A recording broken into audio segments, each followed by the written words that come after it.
Both campaigns are out in full force here in Spin Alley. In the post-debate wake, you can see equal numbers of blue and red signs, but we want to go from Spin Alley to Washington, D.C., and that's where syndicated columnist Charles Krauthammer is live. Charles, your thoughts on tonight?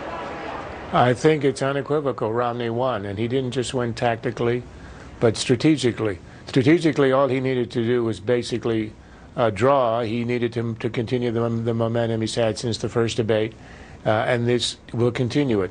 Tactically, he simply had to get up there and show that he's a competent man, as somebody you could trust as commander-in-chief, a man who knows every area of the globe, and he gave a lot of interesting extra details, like the Haqqani network, which gave the impression that he knows what he's talking about. But there's a third level here, and that is what actually happened in the debate. We can argue about the small points or the debating points. Romney went large. Obama went very, very small, shockingly small. Romney made a strategic decision not to go after the president on Libya or Syria or other areas where Obama could accuse him of being a Bush-like warmonger. Now, I would have gone after Obama on Libya with a baseball bat, but that's why Romney has won elections, and I never have even contested them. He decided to stay away from that, and I think that actually might have worked for him. What he did concentrate on is the big picture. People don't care that much about what our policy on Syria is going to be. They care about how America is perceived in the world and how America carries itself in the world. And the high point of that debate for Romney is when he devastatingly leveled the charge of Obama going around the world on an apology tour. Obama's answer was, ask any reporter and they will tell you it wasn't so.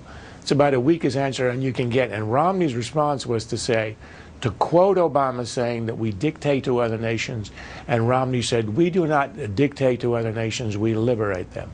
And Obama was utterly speechless. So that's the large picture, America strong, America respected.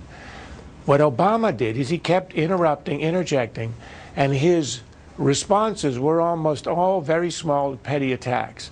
The lowest was when he's talking about sanctions in Iran. When I was working on sanctions, you were investing in a company in China.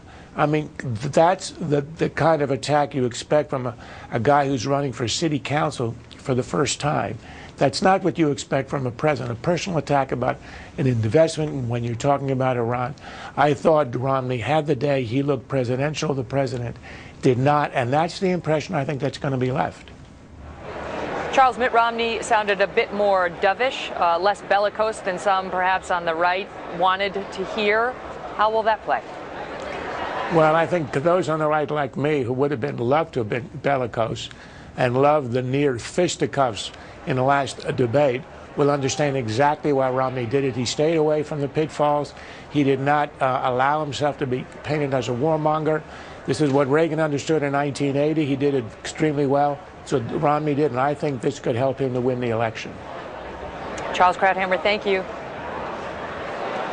Megan, you